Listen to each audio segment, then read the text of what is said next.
Hello, everybody, and welcome to Good Stuff. As always, we appreciate you joining us today.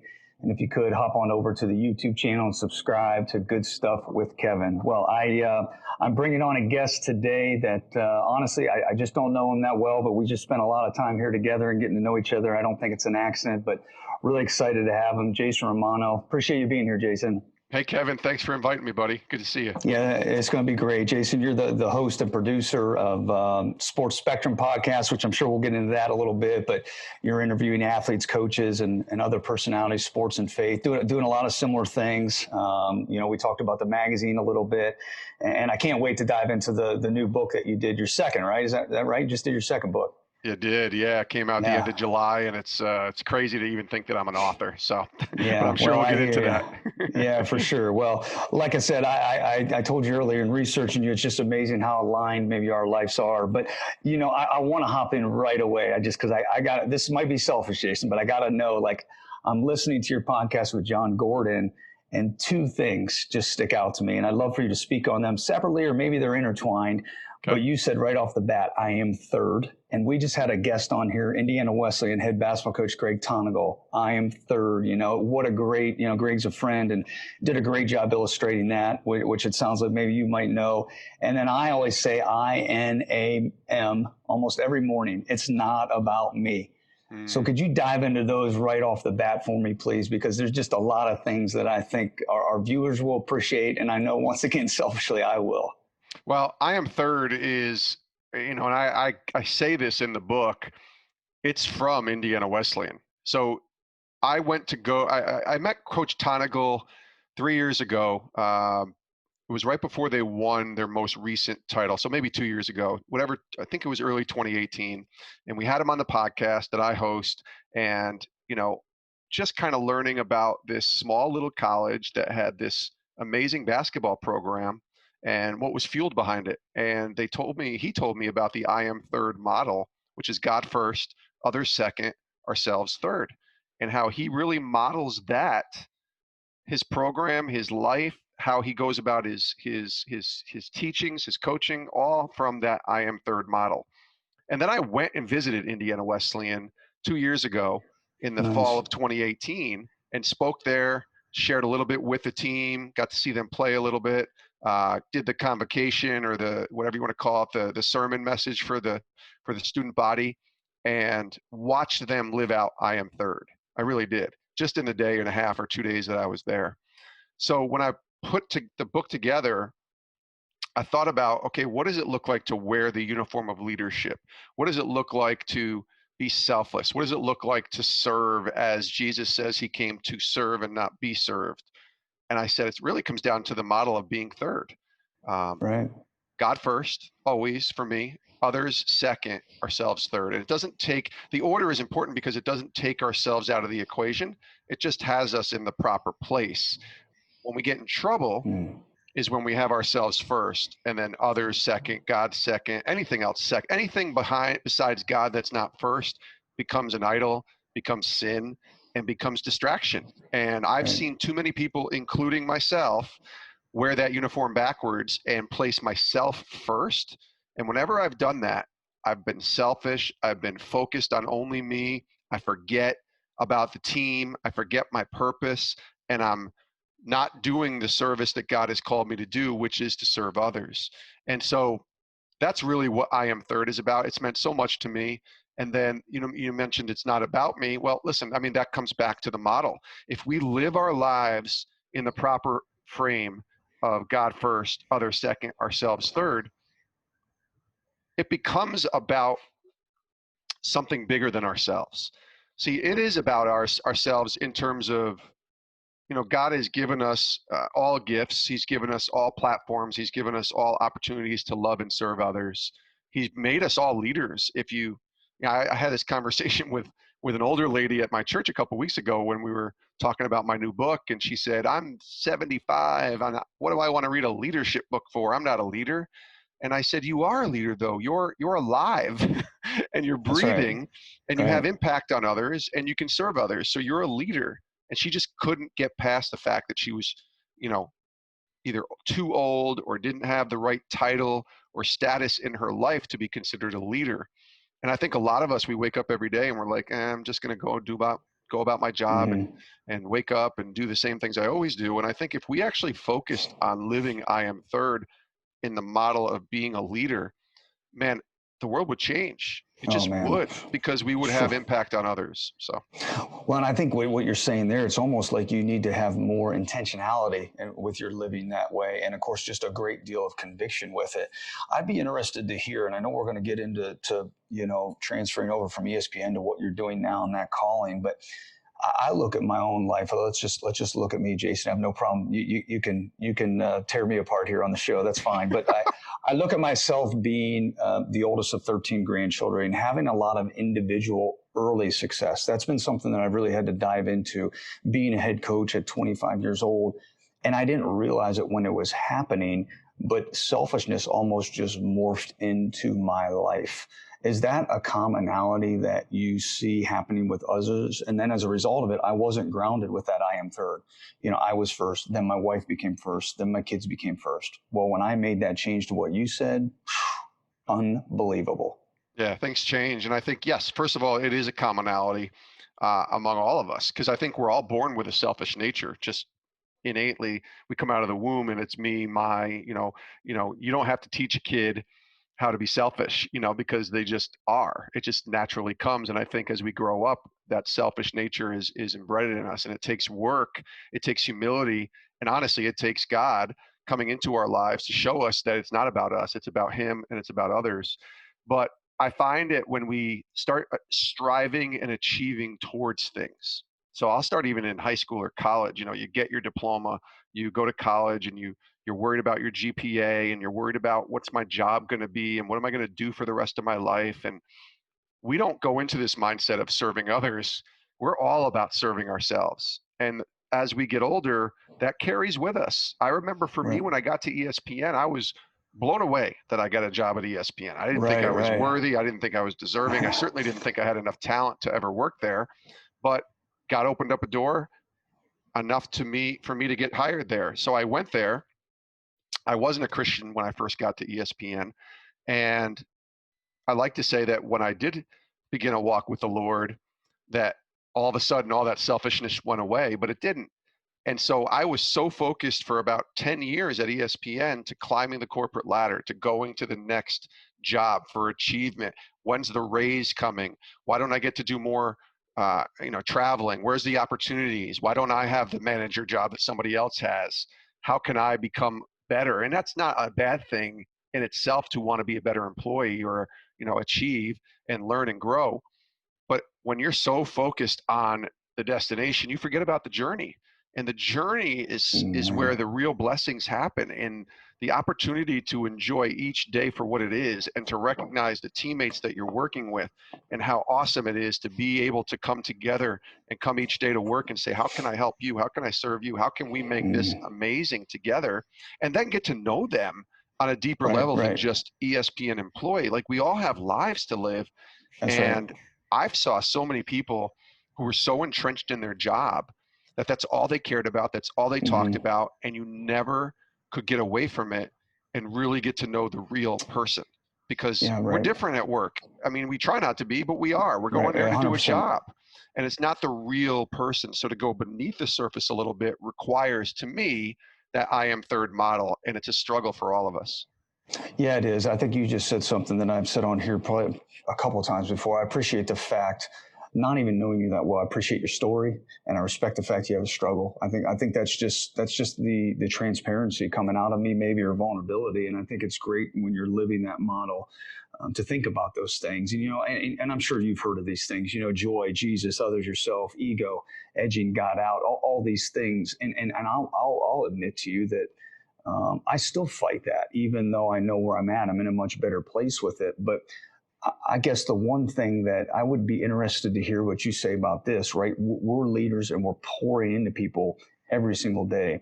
Well, how do I take care of others if I don't take care of myself first? If I don't sleep well, if I don't eat well, if I'm not doing quiet time, if I'm not reading? I think some people that I talk to struggle, right? Because if I come in every day and my glass is filled this much, I got a lot to pour into other people. But if I come in and it's at the bottom, so there's a balance there. Is that making sense what I'm asking? Completely. And you coming from a coaching perspective, one of the most common questions that I ask coaches on the show that I do is who pours into you? Mm, And meaning I have, as a coach, right? Your job is to serve, to give, to pour it all out to others.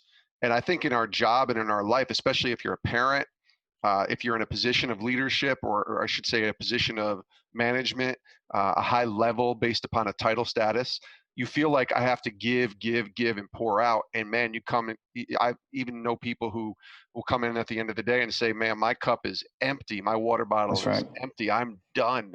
And so it is important to make sure that self-care is taking place, and that for me, it's it's 8 hours, as much as I can, 8 hours of sleep every day. It's a 9:30 to 5:30 Monday through Friday type of schedule that I try to go and sleep and get that time together. And I feel better. I feel renewed and energized when I wake up. It's getting up early and going for a walk every single day, at least in the summer. We'll see about the winter and how the Right, weather is, right, Kevin. But in the summer, and then even in the spring, it's, an hour and 10 minutes or so, I'm out. I'm gone. I go on my walk, my path that I walk.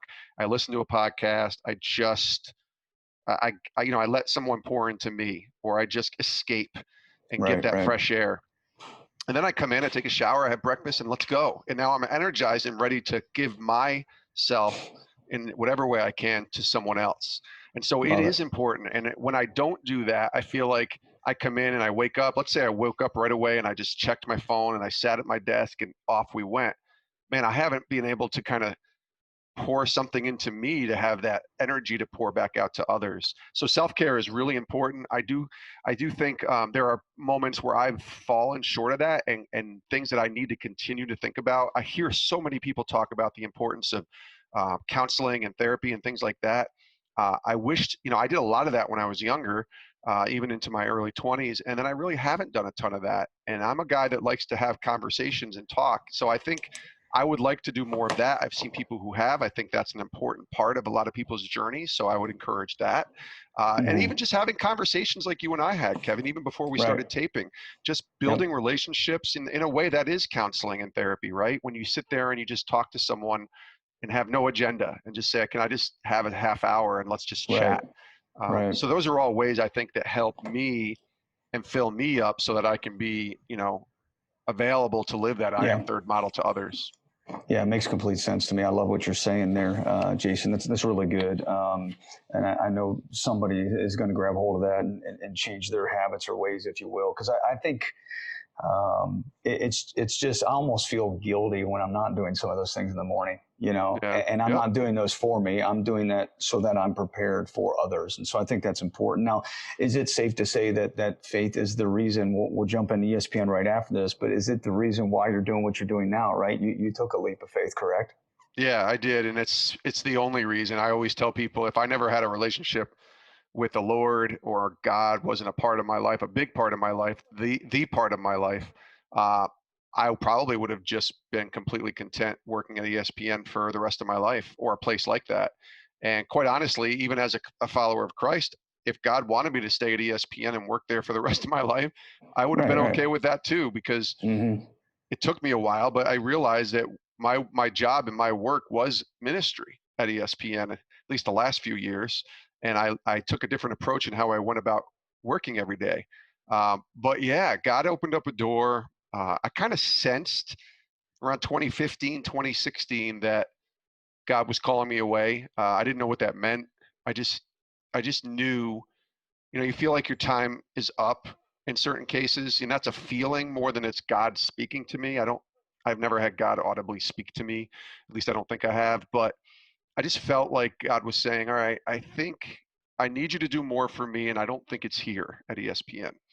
And I heard that I need you to do more for me, and thought, okay, well, if I have to leave, I'll leave, but I can do more for you and still stay too, right? Because it's very comfortable when you work at a place like ESPN, and it's good paying. It's still the most money I've ever made. It has all the benefits that you'd want.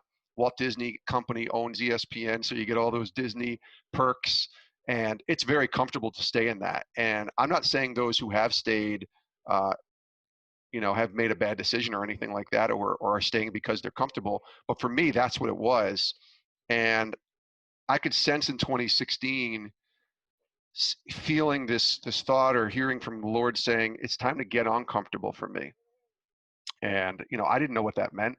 So I didn't go out looking specifically for jobs, Kevin, and saying, okay, which job is going to make me the most uncomfortable? It was more of just I call it active patience in the book, being intentionally patient, intentionally building relationships in the year 2016. You mentioned John Gordon and talking to him. John has become a great friend and mentor to me now. But in 2015, 2016, we were just people who followed each other on Twitter. And finally, in 2016, I found people like John Gordon, authors, writers, speakers, pastors, people who are outside of the world of sports or ESPN. And I just spent those time. I was working on Mike and Mike in the morning in 2016, and I just would get home from work at like 1 o'clock really early because the show was so early. And I said, all right, I'm going to schedule the time between 1 and 3 o'clock every day if people have 20, 30, 40 minutes to just build a relationship. And I didn't do it every day. It was probably twice a week maybe. But John Gordon was one of those people in that time. And so through talking to John and others, it was really, there was no agenda other than I just wanted to learn from them. It was almost like a podcast. I just wanted to listen, ask questions, and learn about their journey. I was not looking for a job. I was not asking for anything back other than just me being a sponge and you giving your wisdom to me. That was it. And through that is where a door opened to go to Sports Spectrum and this opportunity to take a leap of faith. And listen, Kevin, it didn't make any sense. I mean, it was a 40% pay cut. It was a contract job. There were no benefits. And I had to travel to Denver, Colorado once a month. And I was working from home as opposed to going to a place like ESPN when you have 4,000 people and all these resources. All I had was a laptop and a spare bedroom at my house. It didn't make sense. But that's where I knew it was from God, because I was very comfortable. I was in a good place at my time at ESPN when I left. I wasn't in a bad spot and just trying to leave this negativity. I was in a really good place, and that's when I knew it was from God. And we took the leap. And now 3 years later, I can look back and say God's plan and God's hand was truly in it. But when I took that leap, I had no idea. In fact, I had to tell my wife, listen, if it's not from God, it'll fall flat on I'll fall flat on my face. It'll mess up. The door will shut quickly. I'll probably be back at ESPN. But if it is from God, which I think it is, the door will swing open and God will openly provide opportunities. Financially will be taken care of. I promise you that. Let's just see. And 3 years later, 2 books later, opportunities, doors opening. I mean, it's just been crazy. Yeah, and how many meals have you and your family missed during that time, Jason? Other than when we lost power a couple weeks ago well, from the tropical storm, we haven't really missed any meals, to be honest with you. I don't know whether to laugh or almost cry. I'm an emotional guy when you tell that, because, and I hope someday we can get into it a little more, Jason, but same exact thing. I mean, same exact thing. A little bit more hardship for me, but sure. I think you said something in there that was so crucial, and I don't want to forget about it. I know I want to jump in the ESPN thing, but you mentioned the word comfortable. You mentioned it twice. Why is it, like, we know as leaders being uncomfortable is good for you. It's healthy. But why is it, if everybody knows this, and maybe they don't, that's not a fair assessment, but like, why don't more people subscribe to that or want more of that in their lives? Fear. I think the fear of the unknown, the fear that you might step on a flame and it burns your foot, so you don't even go near the firewood, much less the flame, and what it could turn into. I think negative thoughts. John talks about this, John Gordon, the power of positivity. Negative thoughts steer us towards a culture that could be fearful. And you can look at any number of examples out there from the faith world, but even the secular world, of people who've gotten uncomfortable, who've taken risks, who've tried new things, and sometimes they fail. Even ESPN has an amazing story. In 2006, they created their own phone. I don't know if you remember this. ESPN had a mobile phone. It was an old flip phone. It was a black phone. It said ESPN Mobile, and all the employees got a free phone. And I wore that thing out for about 9 months. I thought it was the greatest invention ever, because I could go on it and click MLB and watch the Mets game on my phone and keep the stats. the phone flopped, right? The phone was a disaster. It was a financial disaster. But what it did for ESPN was it led to the creation of ESPN Mobile, which now, Right. because everybody has one of these things, an iPhone or a mobile phone, it was an amazing invention. So they had to fail in order to succeed. And I think for us, people are afraid to fail, and they see that, oh my gosh, we might fail. But the failure actually could be a blessing in turning into these Right. opportunities. And, quite honestly, I think too many people who are comfortable don't even allow themselves to think about getting uncomfortable. And that's fine. Like, you can be completely comfortable, love your job, love your moment, and love what your opportunity and where you are. So your mindset doesn't allow you to even think about getting uncomfortable. But to me, and I'm a living proof, it sounds like you are too, Kevin, but to me, the best things that have happened in my life, and I'm talking about even going to meet my wife. I go back 23 years on a blind date. That's about as uncomfortable as you can get when you go on a blind Right. date. And I was a knucklehead, idiot 23-year-old kid when I met my wife, and I have no idea why she decided to stay with me. But we're married now 21 years. But that was a little bit of getting uncomfortable. Having kids, it was hard for us to have children, and we only have one, our daughter, but we walked through 4 years of infertility. It was hard to admit that we were having struggles. It was hard to go to a doctor and have those conversations. But the blessing came out of the Right. uncomfortable moments when we took that leap and said, we got to get comfortable being uncomfortable. And you can Yeah. steer that all the way full circle to now in my faith. Are there times where I wish that I was still working at ESPN and making what I was making there and having the benefits of going to Disney World for free? Of Sure. course there Yeah. are. Right. But I Right. wouldn't Right. trade what I'm doing now for what I was doing before for anything, because God has equipped me. I mean, getting uncomfortable, listen, that's where I've seen the best things happen in my life. That's where I've seen the greatest blessings happen in my life. And listen, if you are a Christian listening to this, you better get comfortable being uncomfortable, because That's it's not right. a comfortable life being a believer or a follower of Mm-hmm. Christ and walking in the world of ministry or church or faith or any of that. It's very uncomfortable. You can just tell by the way that people react when you bring up faith a lot of times. It's uncomfortable. It's awkward. But that's where God wants us to be sometimes. Yeah, for sure. And I think that the one thing I really sympathize with what you said there is too, I look back now, even when I wasn't, a Christian and having the belief that I have now, his hand was there. His hands were, taking care of me in that path. And man, I just told somebody yesterday everything that I went through a year ago and how difficult, from the neck to personal stuff, as difficult as it was, as tough as it was on my family, even, and I wouldn't trade it for the world, because I wouldn't be where I am today if it wasn't for that. And I wouldn't be equipped to do what I'm able to do for other people if it wasn't for that. And so I think the fear thing is a legit thing for anybody that's listening. I love the acronym. You can forget everything. You can forgive everything and run, or you can face everything and rise, and I think you have that I like that. choice, when it comes Yeah. to that. Were you about to say something else there, Jason? I was just going to say the greatest lessons that we learn in life, the greatest teacher in life to me is adversity. And adversity does not Yes. come when we're comfortable. When we sit and we do nothing, and we could literally just shut our doors, even in the pandemic, we could literally sit, shut our doors, never leave our house, and do nothing and stay comfortable.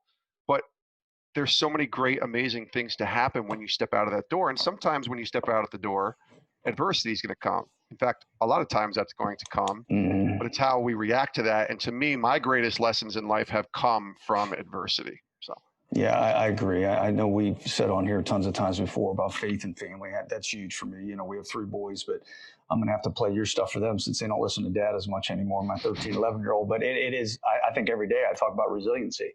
yeah. That is so huge. So, well, yeah, thanks so much for your insight there. Well, let's talk a little bit about ESPN. Just tell us a little bit about your experience. And I have to bring up again the Tony Dungy question. That's awesome. We actually Sure. had, Darren Gray at all that is with Tony?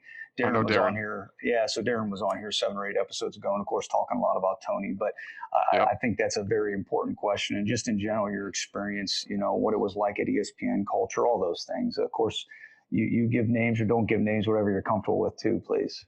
Yeah, it was great. I mean, you get to a place like ESPN. I remember when I started there 20 years ago, I I certainly felt unqualified.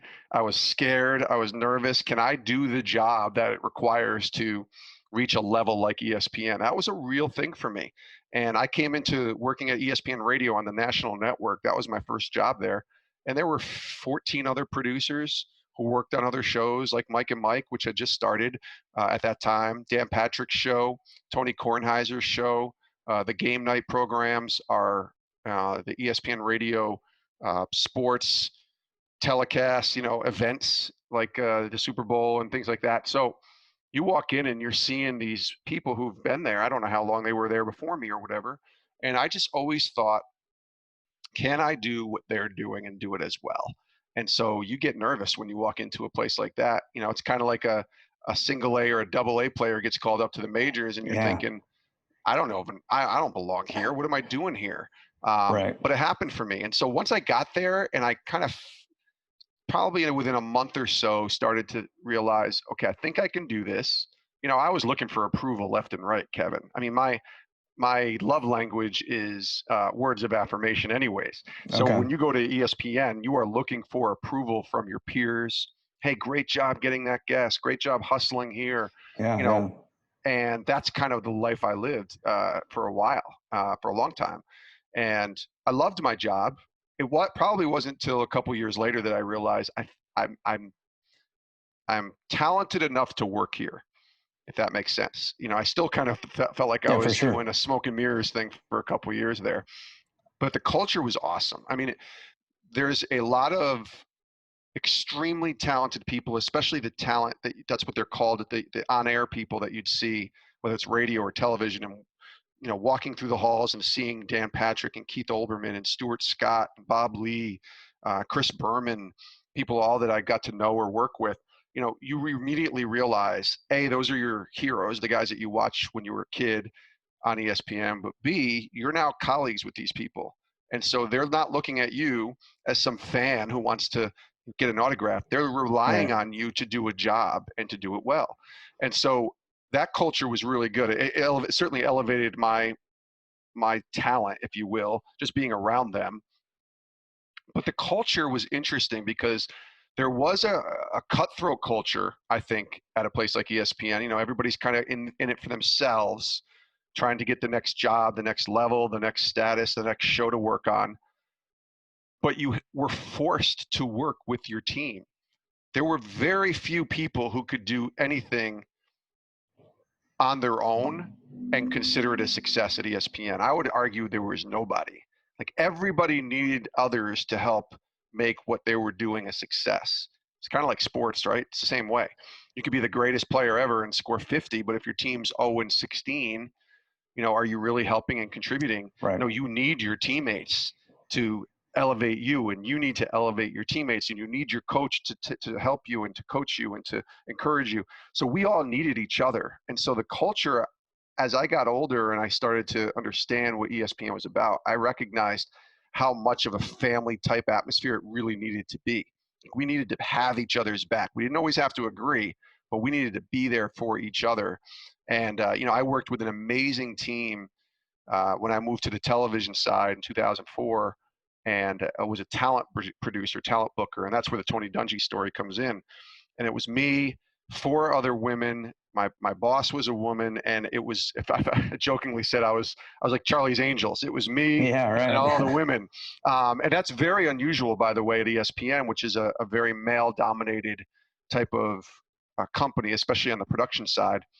But I loved being around the team that I was around. I tell people it's the most family type of atmosphere group that I was with during my time at ESPN. There's no doubt about it. We generally cared for each other.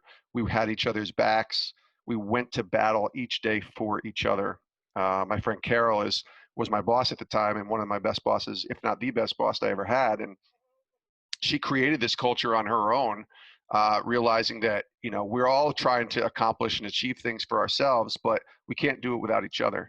And so I loved watching Carol and lead at such a young age and be a great boss for me. But one of the great moments that happened, I'll lead into the Tony Dungy story now, Kevin, was in 2010. Coach Dungy was coming to ESPN, and my job, again, as a talent booker, was to secure the guests and bring them to ESPN and kind of set up a day of interviews for that person when they come to Bristol. And it was called the ESPN Car Wash. And it had nothing to do with a car wash, but that's what we called it. And so Tony came, he had his assistant, Jessica. He had a couple of publicists with him, Todd Starowitz, his book publicist, and Nathan Whitaker, his co-author. And they all came and got to spend the day with Coach Dungy at ESPN. And I was excited because Coach is a man of faith. He's obviously achieved a lot. And I knew I could just, being around him for 6-7 hours, I could learn a lot from this man. So Coach comes and he does Mike and Mike in the morning. That was his first show. And then we find ourselves in the green room. It was really just a side office, hanging out, waiting for the next show. And we had like 20 minutes in between. And, you know, getting some water, hanging out, getting some refreshments, whatever. And Coach knew that I was a Christian because of the people that he had come with who had known me previously. So he didn't know me from Adam. He had never met me. And Coach didn't have to do this because I have many people who come to ESPN that I spent time with who had zero interest in me. And it was never about me. It was about what we were doing that day. But Coach stopped and he said a question. He actually asked me a question that I had never been asked. And it was to get to know me a little bit better. But I think there was a deeper intentionality about what he was asking me. He said, Jason, I hear you're a Christian. I'm glad to hear that you're a Christian. How do you live your faith out in the workplace here at ESPN? And again, I'd never heard that question, but I honestly had never even thought about what that meant. You know, for me as a Christian, I had been a Christian for 7-8 years. I thought, okay, I go to church on Sundays. I go to Bible study on Tuesdays. You know, I read my Bible, I pray, whatever. And then I go to work, and my work is my work. It's not ministry. It's not how what do I mean by living my faith out? I'm hired as a producer. I'm not hired as a Christian. But there was a deeper meaning behind what Coach said. But my response probably took him off guard. In fact, I know it did, because I said, Coach, I don't even know how to do that. I said, I don't know how to live my faith out at ESPN. I said, I don't even think I can do that.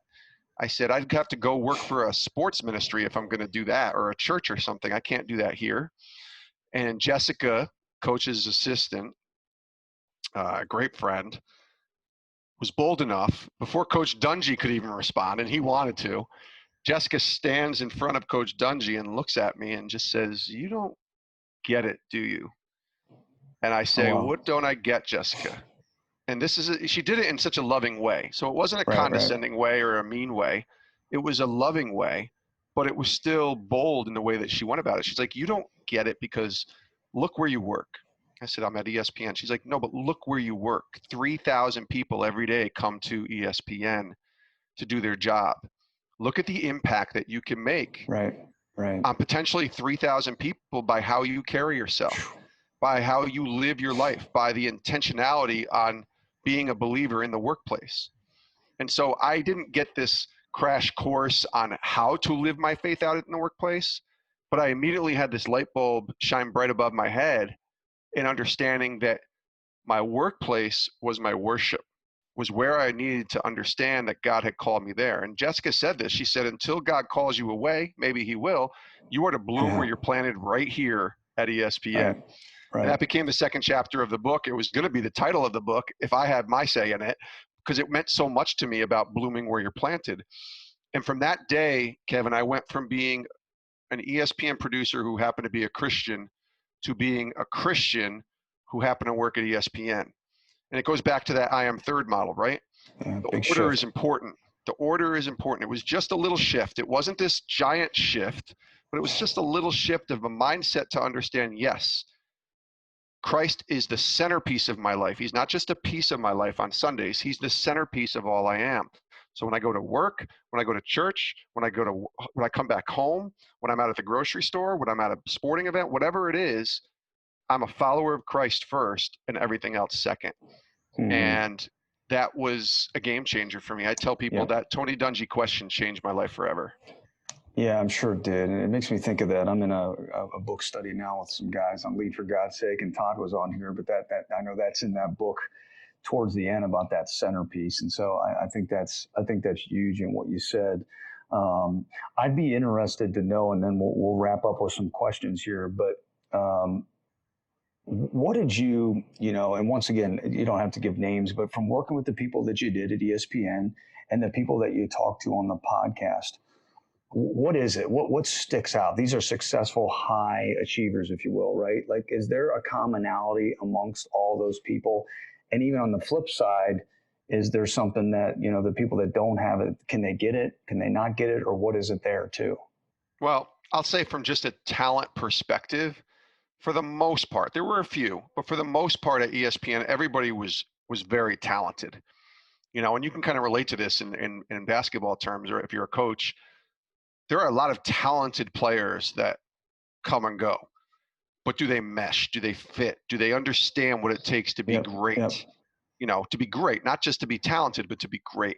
And I think for me at ESPN, I saw a lot of talented people. The ones that were great had a few things in common. Number one, they worked hard, which for the most part everybody did, but they worked really hard at their craft, at their job. They included others in the process and made sure that those others knew that they were a part of that process. I think of Mike and Mike. Greeny and Golick were as supremely talented as you'll find in the radio business, and they're Hall of Famers. So they obviously were the best of the best. But every single show, they made sure to include everyone in the show as part of the show. So you had the producer, the researcher, the social media guy. That's what I did with Mike and Mike. You had all of these different people who were playing their part and their role to make the show better. Mike and Mike were the faces of the show, but these other people were all a big part of it. But if you watch any other show, for the most part, you don't get any kind of access to who those behind the scenes people are. It's why they're called behind the scenes. But Greeny and Golick always made a point to include everyone on the show in what they did. In fact, you would hear names mentioned on the show quite often, people that became characters on the show that were actually just being included because they were part of the show. So even the last year that I was on Mike and Mike, people would call me all the time and say, hey, I heard your name mentioned a couple times on the show. I'm like, that's Greeny and Golick. That's just who they are. They don't have to mention my name. I'm just a social media dude. Like, I'm just bringing them tweets and helping them, have a better reach on digital platforms and social media platforms for their show. But I was in the studio right there, and they would include me on a lot of what they were talking about. So I think the great leaders are ones that include others, recognize that they cannot do it alone. And, there's a grinding process in all this too. We hear that word a lot. Oh, you got to grind. I'm on the grind. Grinding is important.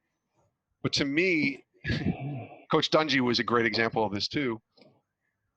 The greatest leaders, the greatest bosses, the greatest people that I worked with knew how to shut the light off when they walked out of ESPN. And what I mean by that is turn off the ESPN light. That's tough. It's very hard, especially when we have phones. I remember when I first got my first portable mobile device, and suddenly I had my email with me wherever I went. And so that meant people could reach me wherever I was. And my wife wasn't real happy. She's like, oh, you're on your phone again. You're on your phone again. And I think today, even that right now, we've reaped what we've sowed in that world, because we're constantly, being reached and access to everyone all the time. But it's just being able to turn the noise down, turn the light off, and be able to separate a little bit.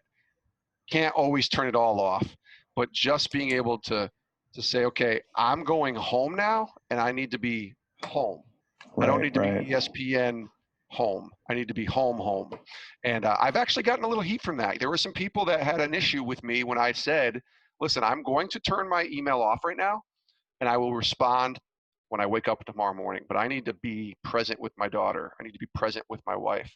And I was not very good at that, but there were times when I did that some people had an issue with me. They were like, well, we need to reach you. What happens if this happens? I said, I'm not on call 24/7. I'm not a doctor here.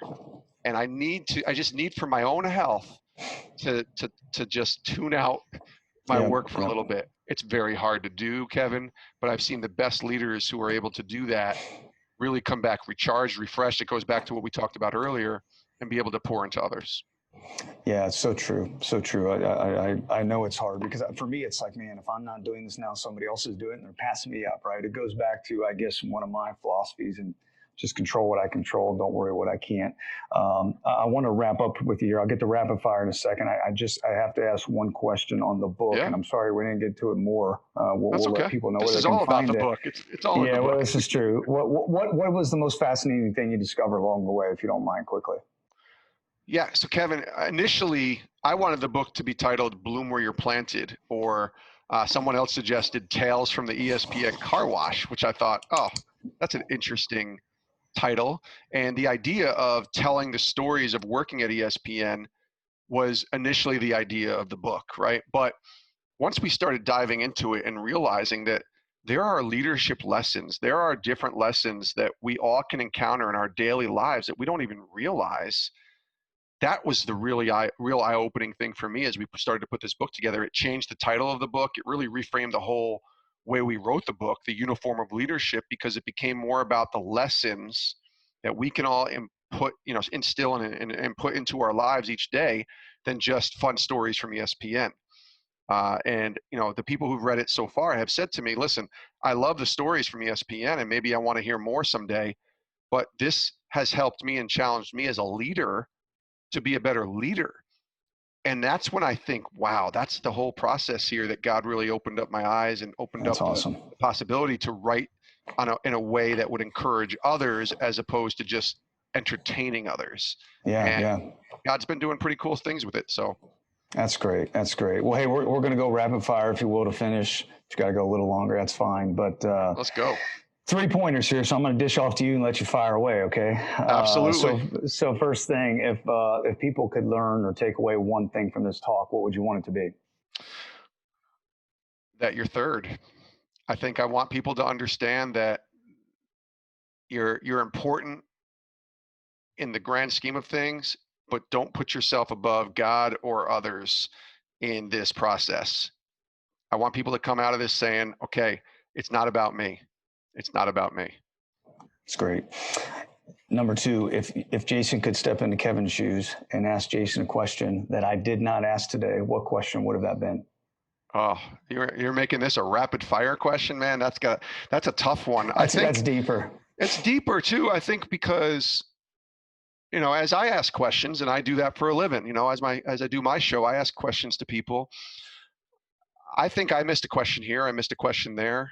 I think for me, maybe, and it's really not just one question, but it's about the grand scheme of my life. It's a question I ask others. Maybe it's that question: what's the great lesson that the Lord has taught you on this journey? Because for me, there's so many answers to that question, but there's so many things that he taught me even when I didn't have a relationship with the Lord that I can look back on and see the lessons that came out of it. I grew up in a broken home. Parents were divorced. Dad is an alcoholic.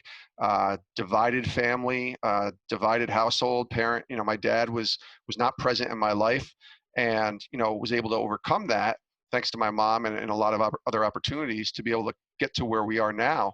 But I wouldn't change or trade anything that I went through, as weird as that sounds. As much as I wish I had a dad in my life, as much as I wish I had my parents together, those are what shaped me and molded me. And that's a great lesson that the Lord has shown me. So. Yeah, that's great. Well, hey, we call this good stuff. Something I say all the time, and I know you've given us plenty of good stuff today, but is there anything in closing, just some good stuff out there in general people will benefit from hearing, whether it's, what we're going through now or just in general, Jason? I think the good stuff is that there is good stuff if we just look. This year has been crazy. 2020 is unlike any year we've had, and we've all had to pivot. We've all had to pause. We've all had to quarantine, and we've all had to start thinking about, I think really more important things in life than just the sort of ancillary things that we were maybe focused on beforehand.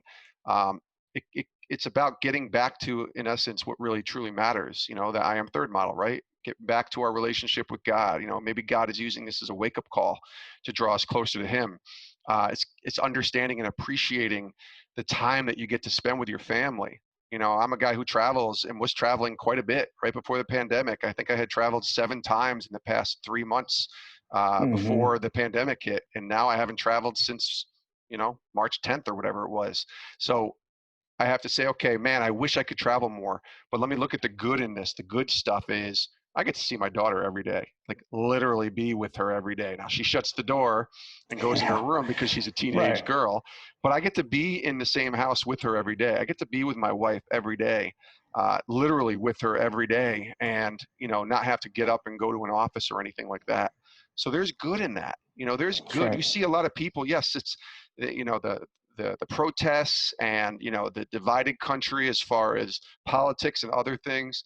You can focus on that if you'd like, but I'm looking for the helpers. I think about Mr. Rogers. He was right.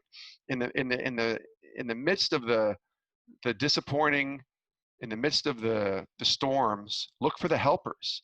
And we see this all the time when there's a natural disaster or something happens and people come to, the aid and rescue of others. That's what I'm trying to look for. That's the good stuff to me, Kevin, is looking for the helpers, looking for the positive within the negative. John Gordon actually tweeted something yesterday. He said, listen, if you're a college football athlete or a college athlete or a pro Right. athlete, and you have a season, prepare yourself and be ready to go. I'm paraphrasing here. He goes, and if you don't have a season, then prepare yourself and be ready to go. And it's That's like right. the mission doesn't change. The circumstances might, but our focus should be to be the best that we can be and find the good in all circumstances, even when the ones that come at us don't feel so good. Yeah, for sure. That's great. Love it. Hey, where can people connect with you? Where can they, just follow you in general, find out more about the book, the magazine, all that? Do you mind just letting us know, please? Yeah, a couple places. SportsSpectrum.com is where you can get the magazine. It's where you can listen to the podcast. You can listen to the podcast wherever podcasts are, but they're all over at the website. And people can actually read stories on sports and faith intersecting all day long on our website. So I encourage people to bookmark that website, sportspectrum.com, and go check it out. There's a ton of articles there that will encourage you. My website is just my name, jasonromano.com, and that's a good way to connect if you want to get my books, anything that I've written, read a couple of the blogs that I've written in the past, maybe just email me or directly contact me. It comes directly to me. I don't have like a team of 30 that have to, work through this. It comes right to me. And then I'm on social media too, Kevin. You can find me on Twitter, like you and I connected on, or Instagram. And, my DMs are open. So if you have any questions or just want to reach out, I'd love to hear from you. Well, hey, Jason, this has been great. I know I look forward to staying in touch with you. I appreciate you being on here. I admire your path. Not that you need any encouragement from me by no means, but keep doing what you're doing. I honestly believe, we are called to impact and add value, and it's obvious to see you're doing that. So thanks for your time today, Jason. You are welcome, Kevin. Great to meet you. Thanks for having me. Yeah, we'll continue to stay in touch. And as always, man, go back through this and dive into a lot of things that Jason are saying. I know that you'll find it to be very beneficial to you, your role at work, your role at home, wherever that might be, and continue to stay in touch about what some of those things are. But until next time, good stuff.